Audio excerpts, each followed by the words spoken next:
Aaron Jones falling like a rock. Our guy Brees Hall nonstop rising in these rankings. I'm going to be excited to record this video for you. But before we get into anything, go down there, drop a like on the video, subscribe to the channel if you play fantasy football. If you have any questions, feel free to drop them down there in that comment section. I'll try to answer as many of those questions as I possibly can. And big announcement here. Underdog Fantasy, I don't know all the details of this, but if you enter in, which I know everybody's playing Underdog right now, one of their fantasy football battle royale drafts this week, you are going to get access to the biggest boost ever. Looks like it's 100x boosted pick'em coming. I don't know all the details. I'm imagining it's going to be a cap bet. I doubt they're going to be able to let you bet $1,000 and have 100x. Probably be like a $25 bet if I had to imagine. But anyway, if you want to go check out any of those cool player props on Underdog Fantasy, if you want to get in a draft, if you want to have access to that 100x bet, make sure you go to the link in the description, the link in the comment section. Go sign up for Underdog Fantasy. They'll match your first deposit dollar for dollar up to 100 if you use promo code FLOCK, and you'll be able to get into some drafts with us in the live streams.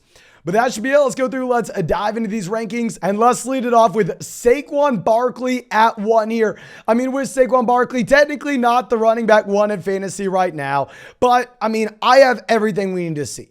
Obviously, this coaching staff has completely turned around the Giants. I don't think they continued to win. I mean, 5 out of 6 of their games going forward.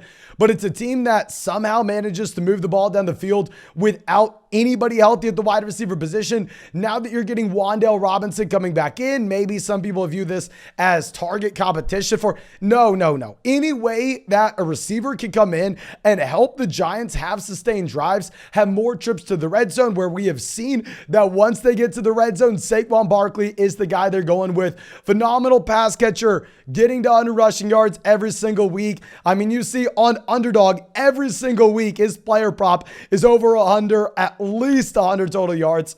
I think it's a safe spot to have Barkley at 1. But the running back that actually has been the RB1 so far this season, Austin Eckler, is going to be coming in here at 2. Obviously, with Eckler, hell, he has the role as a pass catcher that you want, and he's playing in an offense that will probably score more points than the Giants going forward. Now, I'll say if we look at the targets that Austin Eckler has had, I think that Keenan Allen will come in, and because Keenan Allen operates closer to the line of scrimmage and draws about 10 targets a game, I think the target volume may come down for Eckler ever so slightly, and that's why I'll give Barkley the slight edge over Eckler, even if Eckler has been a better running back this year. Now, our next guy is going to be CMC at number 3. Obviously, we are just ranking him here. You're holding him on your roster and sending up a prayer that somehow, some way they get him out of Carolina. Honestly, he's probably going to be a Carolina Panther rest of season, where he still gets so many touches and he's so dynamic that it doesn't really matter. He's still going to produce from a fantasy football standpoint, but just imagine how fun it would be. Just from an entertainment perspective, you send CMC for Cam Akers and a future pick. Make it happen. Please, for the love of God, make it happen. Now, our next guy in this tier, Jonathan Taylor at 4. We've had a lot of people in the live streams every single night going, should I trade Jonathan Taylor for Joe Mixon? Should I trade Jonathan Taylor for Dalvin Cook? No, please do not panic with JT. He's still easily a tier 1 running back. Just how people were panicking on Jamar Chase, Justin Jefferson. It is ridiculous that people get worried about these top end studs when you drafted that player round 1, when he's a young, elite athlete, stud level player. That's someone you build around. That's someone you don't look to trade away. I'm expecting Taylor to come in and be a top 5 running back this first week back.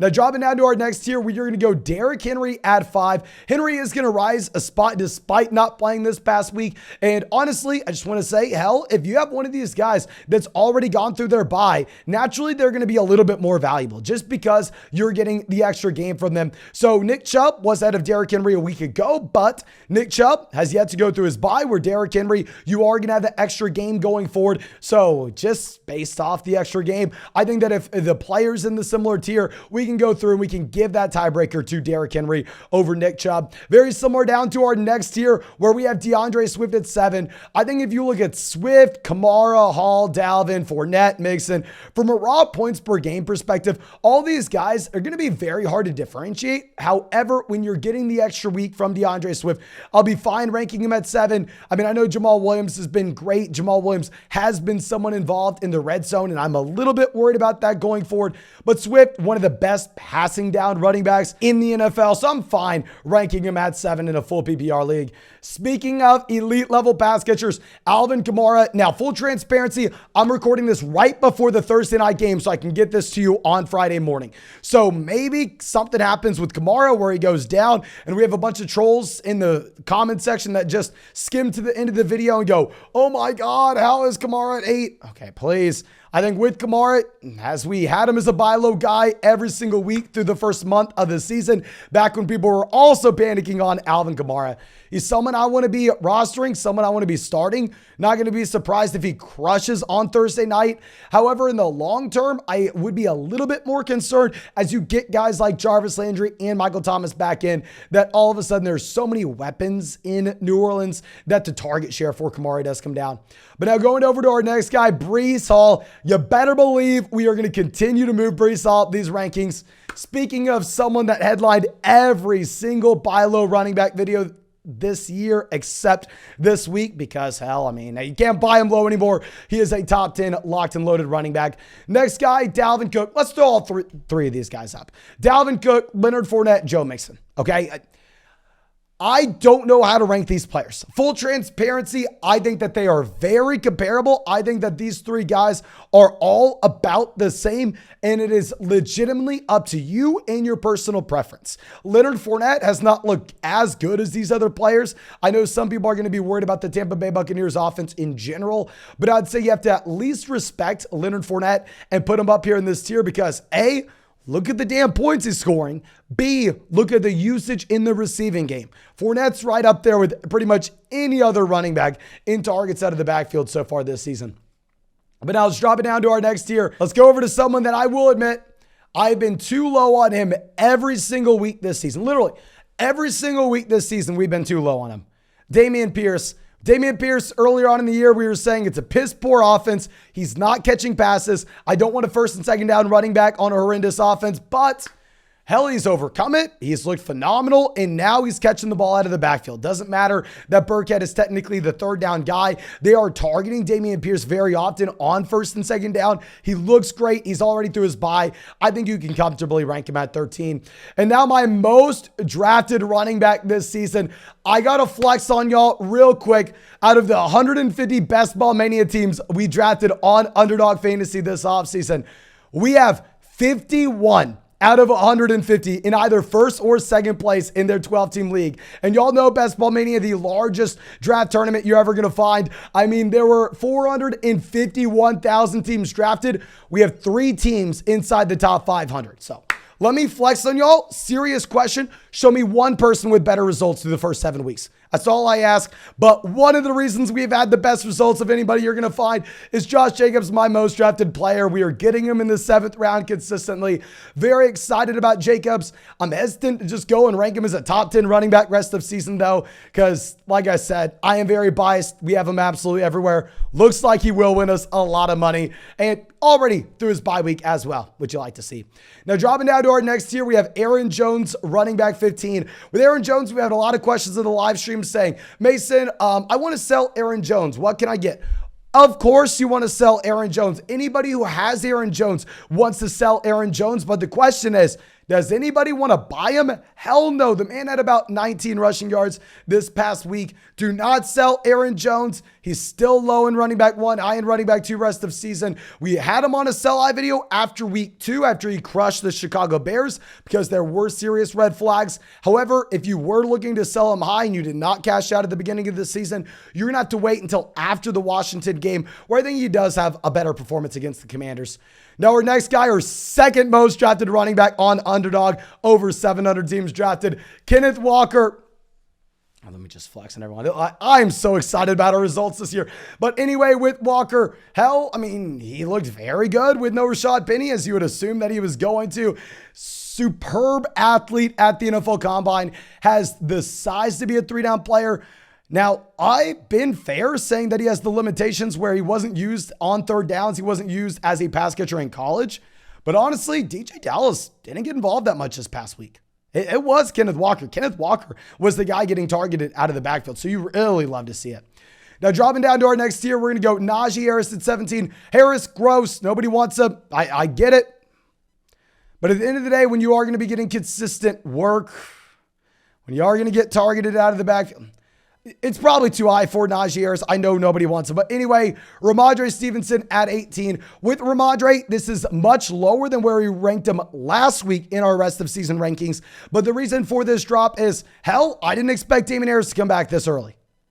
The initial report with the Damien Harris hamstring made it sound like Damien Harris was going to miss an extended period of time. Based on the fact that we bet on Ramondre Stevenson over Damien Harris coming into the season, maybe I was just hoping that happened. I don't know. Looks like when Damien Harris is coming back, even if I'm not a Harris fanboy, even if y'all know Ramondre Stevenson has been my guy, I think it's still going to be a split backfield. Going over to our next guy, Miles Sanders at 19. Sanders on bye this week. I mean, he has been very good, to be completely fair. Just a little bit frustrating with the fact that although this team is such a high-scoring offense, Miles Sanders continuously gets vultured for those touchdowns at the goal line. Just a little bit annoying if you have Miles Sanders. Now, our next guy, ETN at 20. Running back that's been on a buy low video for us pretty much every week over the past month. With Travis Etienne, really like the usage you have as a pass catcher. He's been hyper efficient if we are going to be comparing him to James Robinson so far this season. I personally think he's a much better running back than James Robinson. I think that this Jacksonville Jaguars offense gets better as the season goes forward and Trevor Lawrence stops turning the ball over so much. So yeah, we're going to move Travis Etienne up our rankings. Now, like I said, I mean, I'm recording this right before the Arizona Cardinals game. So maybe James Conner ends up playing, but we will have James Conner as our next guy. Conner was someone that I was ready to buy low on coming out of this injury, because I thought that this offense was going to be significantly better with the addition of DeAndre Hopkins. I was like, okay, well, yeah, Kyler, Cliff, they've looked very bad so far this year. But when we have Hopkins, Rondale Moore, and Hollywood Brown all healthy, probably going to be a good spot. But Hollywood going down. I mean, even if we love Hopkins, I think this offense will continue to struggle. Now, going over to our next guy, Clyde Edwards-Helaire leading off the next tier. I've had him on a sell-high video God knows how long now. I mean, the issue is he has one game with 10 or more carries so far this season. It's a split running back by committee where Clyde Edwards-Helaire does give you spike week potential because we know he's playing for the Kansas City Chiefs offense. This is why in those best ball formats on Underdog, I drafted CH everywhere in the 8th round. But from a casual redraft perspective, I mean, Clyde Edwards-Helaire is very much just touchdown or bust. Now, our next guy, James Robinson, 23. I honestly think, you know what? This is too high for James Robinson. James Robinson, very similar to Clyde Edwards-Helaire. He's a touchdown or bust player, and he's just in a significantly worse offense. So I'm going to move James Robinson down these rankings. Instead, let's go David Montgomery at 23. David Montgomery, y'all know we compared him to Najee Harris coming into the year because they're both unathletic running backs that get used pretty much every single down in piss poor offenses. With David Montgomery, be prepared for him to be on a buy low running back video next week because it is about to be the nastiest thing you've ever seen with him going up against the New England Patriots. But now our next guy, Darrell Henderson, 24. With Henderson obviously going into the bye, there's a lot of uncertainty with Cam Akers. Looks like Akers may end up getting traded for probably peanuts, but then it will open up that role for Darrell Henderson. I know a lot of people are excited about Kyren Williams and the role that Kyren Williams may have. I mean, if you don't know much about Kyren Williams, coming out of Notre Dame, he's a very small running back and he's a very unathletic running back. Now, it's going to surprise you, but we have written literally over 100-page draft guide for rookies coming into the NFL, looking historically at what matters at the running back position, what matters at the wide receiver position. You actually see some very strong correlations between size and athleticism at the running back position and having success in the NFL. I mean, you would think this is common knowledge, but slow and small running backs usually don't do well in the NFL. Don't worry about Kyren Williams. Now, dropping down to our next tier, J.K. Dobbins, big time faller at 26. I don't know. I mean, Dobbins was someone I was aggressively betting on coming into the season. I mean, I loved the discount we are getting on with J.K. Dobbins, but it looks like we probably should have listened to the people that were smarter than us. We should have listened to the people saying that this knee injury was a little bit too serious. If it was just another running back who missed a game because his knee tightened up, I wouldn't be reacting this much. But with Dobbins in particular, it does scare me. Now, going over to our next guy, Ezekiel Elliott, 27. With Zeke, someone that we wanted nothing to do with coming into the season. But now, I mean, when on those underdog drafts during the season, we're able to get Ezekiel Elliott outside the top 100 picks, where now people are viewing him as, I mean, a low-end running back 3. I will be fine going through and buying the dip on Ezekiel Elliott. If we can get him as a low-end RB2 here, high-end RB3. I think this week in particular, he is set up to smash against the Detroit Lions. You know, we said to take the over on underdog fantasy of Ezekiel Elliott, I believe at about like 59 yards earlier in the week. But now going to the last guy in this tier, A.J. Dillon at 28. With Dillon, hell, very similar to the next 3 guys. I mean, we'll go through, we'll include the next 2 guys who are going to be a tier below, Kareem Hunt and Tony Pollard as well. All of these running backs are extremely talented options that have a higher ceiling than a lot of other players ranked ahead of them. But obviously, with the case of A.J. Dillon, you have Aaron Jones. With the case of Kareem Hunt, you have Nick Chubb. With the case of Tony Pollard, you have Ezekiel Elliott. So it's frustrating. All these running backs, during a bye week, you could go through and jam them in as a low-end running back 2 and get by, but you have to value them a little bit higher than that, just given the fact that the ceiling that they possess, if the starter were to go down in front of them, does have them all potentially, is my opinion, top 10 running backs. In the case of A.J. Dillon, given his size and the ability he has shown to be able to catch the ball out of the backfield, I think Dillon is going to be a tier above those guys like Hunt and Pollard, because if Aaron Jones were to go down, I would project Dillon as a top 5 running back, not just a top 10 guy. But I think that's all I got for you. If you enjoyed the video, please go down there, drop a like on it, subscribe to the channel. And like I said, on Underdog Fantasy, if you hop in a Battle Royale, one of their weekly fantasy football drafts, next week you should have access to, I don't have all the details, but what is said to be the biggest boost ever. 100x boosted pick.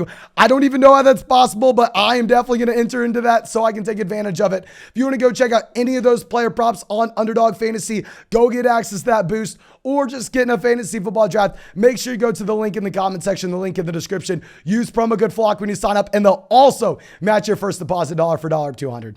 But thank you again. I appreciate you. Hope you have a great day, and hope we get to see you in the live stream tonight.